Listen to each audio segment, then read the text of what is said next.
Assalamualaikum warahmatullahi wabarakatuh.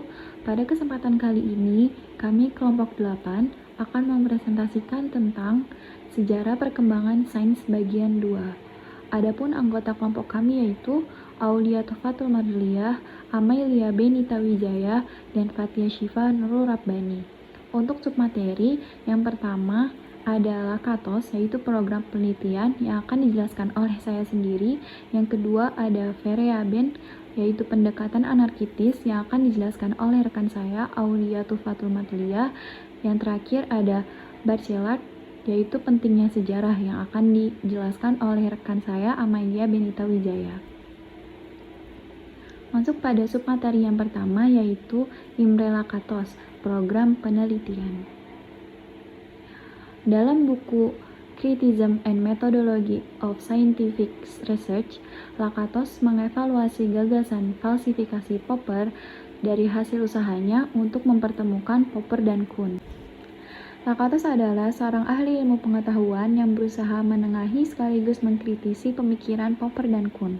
Lakatos menolak pandangan Popper yang menetapkan falsifikasi sebagai ciri utama dari ilmu pengetahuan, karena Lakatos menganggap bahwa falsifikasi hanyalah cara yang digunakan untuk memajukan ilmu pengetahuan. Lakatos juga mengkritik paradigma yang dikembangkan oleh Kuhn dalam mengenali apakah sesuatu disebut sebagai sains atau non-sains, karena menurut Lakatos, hal yang disampaikan oleh Kuhn hanyalah bentuk pendalaman terhadap ilmu pengetahuan yang mana terus berubah. Lakatos juga menyatakan bahwa setiap ilmu pengetahuan memiliki inti ilmu atau disebut dengan hardcore, yang mana hal ini berperan sebagai karakteristik utama dari ilmu pengetahuan tersebut dan tidak dapat mengalami perubahan ataupun difalsifikasi. Dalam program penelitian ada dua aturan metodologis. Yang pertama, cara yang harus dihindari atau biasa disebut dengan heuristik negatif. Negatif heuristik dari program memuat juga inti teori yang tidak boleh dimodifikasi atau ditolak. Asumsi ini harus tahan terhadap falsifikasi dan dilindungi oleh lapisan pelindung, yaitu hipotesis pendukung, kondisi awal, landasan teori, dan lain-lain, agar terlindungi dari ancaman falsifikasi. Heuristik negatif diperlukan selama proses perkembangan struktur teori, supaya inti teori tetap tidak tersentuh. Jika ilmuwan ingin mengubah teori intinya, maka dia akan mengembangkan struktur baru yang akan berbeda dengan struktur sebelumnya. Dengan itu, dia bukan lagi bagian dalam program penelitian tersebut. Yang kedua, yaitu cara yang harus dijalankan atau biasa disebut dengan heuristik positif. Heuristik positif biasanya fleksibel dan terbuka sehingga dapat menyempurnakan inti pokok program. Positif heuristik memuat langkah-langkah yang benar-benar akan diambil untuk melakukan penelitian, termasuk dengan perkembangan dan penambahan beberapa asumsi lebih lanjut yang tergantung pada fenomena baru. Heuristik positif juga memuat lebih banyak apa saja yang dibolehkan untuk dilakukan oleh ilmuwan dalam menjalankan program penelitian daripada apa-apa yang dilarang selama proses penelitian berlangsung. Heuristik positif juga memungkinkan ilmuwan meramalkan gejala alam yang diteliti tersebut. Protective valve. Jika ada bagian dalam penelitian yang tidak sesuai dengan teori yang akan dibangun, maka data pengamatan tersebut tidak akan menggoyahkan inti teori, tetapi hanya beberapa teori saja, bukan yang terpenting. Bagian lain dari struktur ini adalah apa yang disebut dengan sabuk pengaman atau protective valve, yang berisikan asumsi dan hipotesis dasar yang mendukung inti teori yang membuat bangun struktur menjadi sangat kuat, yang termasuk ke dalam sabuk pengaman yaitu ada kondisi awal, asumsi dasar, dan juga pernyataan mengenai data pengamatan. Yang tidak kalah penting selain program penelitian mempunyai hardcore adalah perbandingan antara program penelitian yang satu dengan yang lainnya.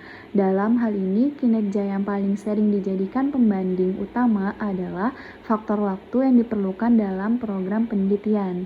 Kesimpulannya yaitu, Kesimpulan bahwa filosofi ilmu pengetahuan dapat dipahami melalui berbagai sudut pandang.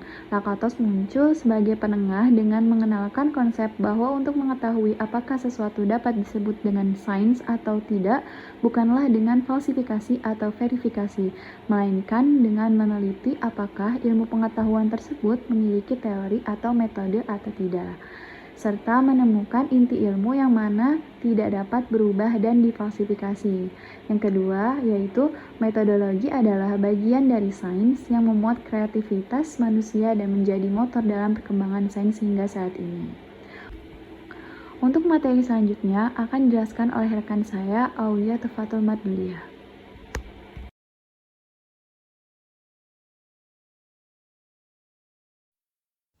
Selanjutnya, saya akan menjelaskan tentang Feyerabend, pendekatan anarkistis. Dalam bukunya, Against Method tahun 1975, Paul Feyerabend berangkat dari kompleksitas ilmu dan ia menentang adanya keteraturan perkembangan ilmu yang dirumuskan ke dalam aturan dan hukum, seperti yang telah dikemukakan oleh Popper, Kuhn, dan Lakatos. Dengan mengambil Galileo Galilei sebagai contoh, Feyerabend menentang dominasi metode dan menekankan pada kreativitas individual sebagai kunci penentu suksesnya karya ilmiah. Feyerabend berpendapat bahwa sebaiknya ilmuwan tidak dibatasi ketat oleh aturan dan hukum walaupun mungkin pada awalnya dibimbing oleh metode yang ada. Ilmuwan harus bebas dan kegiatan keilmuan adalah upaya anarkistis. Anarkis dalam hal menyalurkan ide dan mengujinya, serta pada akhirnya menyampaikan hasilnya kepada masyarakat luas. Kasus lain yang disoroti oleh Feyerabend adalah sejarah fisika, di mana menurutnya metodologi sains tidak sepenuhnya kompatibel dengan sejarah. Metodologi tidak cukup mampu menentukan pilihan dan keputusan yang diambil oleh ilmuwan, karena masa depan sains tidak dapat diprediksi dengan sederhana, dan perkembangan sains tidak dapat diketahui saat ini, serta keputusan yang diambil oleh ilmuwan tidak selalu mengikuti hukum dan logika yang berhubungan satu sama lain. Kemudian, ketidakobjektifan ilmu. Banyak ilmuwan yang mengambil satu teori dan menggunakannya ke dalam penelitiannya, serta menerima semua fakta yang mendasari diterimanya teori tersebut tanpa memeriksa kembali atau mencari bentuk yang cocok dengan penelitian yang baru. Jika demikian terjadi, sains tidak dapat diklaim sebagai ilmu murni yang objektif lagi. Feyerabend menyebutnya sebagai pilihan yang tidak rasional. Akar permasalahan ini disebut incommensurability, yakni dalam suatu teori terhadap teori yang lain tidak memiliki apapun yang bisa dibandingkan atau dipersamakan. Buku lain karya Feyerabend adalah Farewell to Reason tahun 1897. Buku ini membuat dia terkenal dengan sikap skeptisnya terhadap rasionalitas dalam sains. Menurutnya, sukses yang dicapai oleh ilmuwan hanyalah konsekuensi dari politik, retorika, dan propaganda, bukan hasil dari kemajuan pengetahuan objektif alam ini. Pendapat Feyerabend memberikan tempat lumayan penting pada kebebasan individu dalam perkembangan sains, sesuatu yang sepanjang sejarah seakan terlupakan karena sains pada hakikatnya adalah pengetahuan objektif dan karena ini jauh dari pengaruh subjektivisme ilmuwan. Keadaan ideal menurut Feyerabend adalah keadaan di mana ilmuwan dapat memutuskan sendiri penelitian ilmiah apa yang akan dilakukan dengan tujuan yang sudah diputuskan sendiri, bukan diputuskan oleh masyarakat atau negara. Walaupun keadaan ini sangat sulit dicapai, karena setiap penelitian ilmiah terkait dengan dana dan instrumentasi, serta tim kerja yang baik, juga keadaan ekonomi dan politik negara, maka keadaan ideal ini lebih mirip impian. Jadi, keputusan, bahan kajian, dan kerja ilmuwan alam tidak lepas dari kepentingan masyarakat. Maka dalam hal ini diharapkan ilmuwan dapat mempertahankan objektivitasnya dalam menentukan tujuan pragmatis kegiatan ilmiah yang dilakukan. Materi selanjutnya akan dilanjutkan oleh rekan saya, Amelia Benita Wijaya. Baik, terima kasih atas kesempatannya Aulia. Di sini saya akan melanjutkan untuk bab 3 yakni Bachelard yang membahas tentang pentingnya sejarah. Gaston Bachelard adalah ilmuwan Prancis yang sangat tertarik pada matematika dan terkenal akan tulisannya tentang fenomenologi dalam ilmu alam. Bachelard membagi fase ilmu pengetahuan menjadi 3, yakni untuk fase pertama adalah fase prailmiah dari zaman dahulu kala sampai zaman Renaissance yang ditandai oleh bentuk pengenalan konkret akan alam, terutama informasi yang diolah setelah pengamatan panca indera manusia. Manusia mengamati bulan dan bintang, matahari, tumbuhan, air, api, dan lain-lain lalu mencoba menjelaskannya. Demikian pula dengan reaksi kimia sederhana, biokimia dalam tubuh makhluk hidup, serta penanggulangan penyakit, dan yang lainnya. Untuk fase yang kedua adalah fase ilmiah yang bersifat konkret abstrak, di mana kesadaran dan abstraksi telah memainkan peranannya dalam pengamatan indrawi manusia. Misalnya, teori Newton. Teori Newton adalah abstraksi yang dapat menjelaskan dan menjadi dasar pengamatan konkret, yaitu gravitasi bumi, hukum kecepatan dan percepatan, momentum, dan yang lain-lain, yang memang sesuai dengan kenyataan yang dapat diamati secara konkret. Untuk fase ketiga adalah fase suasana ilmiah baru yang sifat ilmu pengetahuannya sungguh-sungguh abstrak. Pada fase ini, Bachelard mengemukakan teori keretakan epistemologi yang akan dijelaskan di slide selanjutnya.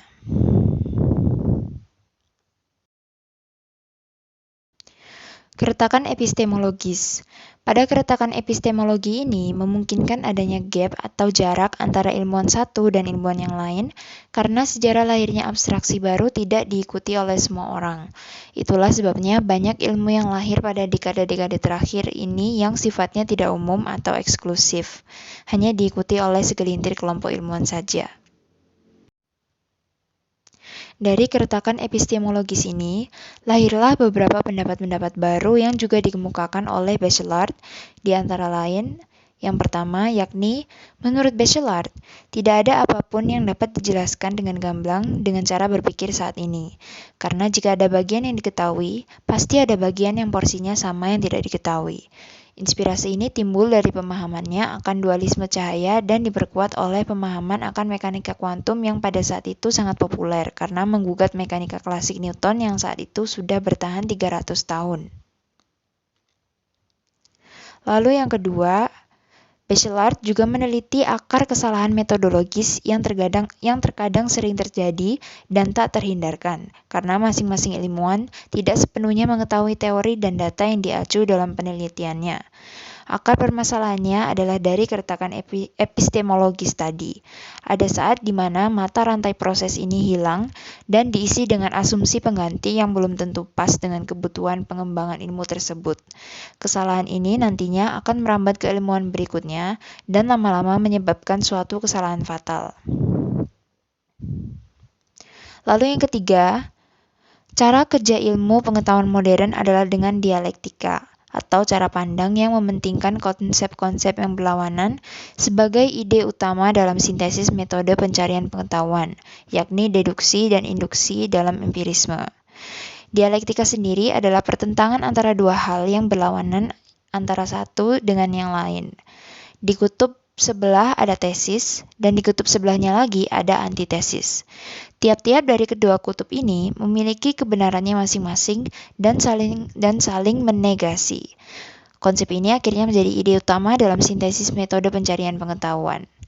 Metode deduksi dan induksi tidak dapat berjalan dengan maksimal tanpa bantuan satu sama lain. Tetapi, tiap perkembangan sains didukung oleh teori yang sudah ada sebelumnya dan disempurnakan oleh kegiatan empiris. Jadi, tidak hanya metode induksi saja, atau deduksi saja, atau verifikasi saja. Semua metode dipandang menjadi satu kesatuan dan berhubungan satu sama lain dalam dinamika yang terpadu. Lalu yang keempat, menurut Bachelard, alam tinggal dan berjalan seperti adanya, sedangkan pengetahuan manusia berkembang menciptakan sistem yang dapat menjelaskan alam menurut pemahaman manusia dan kemampuan manusia untuk memahami. Semua proses pencarian pengetahuan alam ditentukan oleh konteksnya dalam sejarah. Misalnya, kita tidak mungkin mengharamkan orang mengenal elektron pada zaman Demokritos karena tidak ada instrumentasi mutakhir di masa itu. Manusia belum punya latar belakang yang cukup teoretis serta metode matematika untuk memahami adanya elektron. Seiring berjalannya sejarah, konteks ini akan selalu bertambah karena setiap kali ada penemuan dan metode baru yang lebih terpadu. Dalam hal ini bisa dikatakan bahwa sejarah sangat berperan dalam mengembangkan pengetahuan manusia, terutama dalam logika dan matematika. Lalu untuk yang terakhir ada pentingnya daya abstraksi. Kemampuan abstraksi manusia mempunyai peranan sangat penting, karena objek ilmiah ditentukan oleh daya abstraksi manusia. Bachelard berpendapat bahwa justru kemampuan abstraksi manusia lah yang sangat penting, karena objek ilmiah sedikit banyak ditentukan dari abstraksi manusia. Ilmu pengetahuan akan membuat realitas baru dan mengoperasikan realitas tersebut dengan percobaan canggihnya. Gejala alam atau fenomena baru akan dihasilkan sebagai hasil dari aktivitas manusia dengan peralatan modern dan dukungan teori yang memadai. Sekian dari kelompok kami, mohon maaf jika ada salah kata, dan jika ada pertanyaan silahkan dituliskan di kolom Zoom atau kolom Meet. Terima kasih sebelumnya. Wassalamualaikum warahmatullahi wabarakatuh.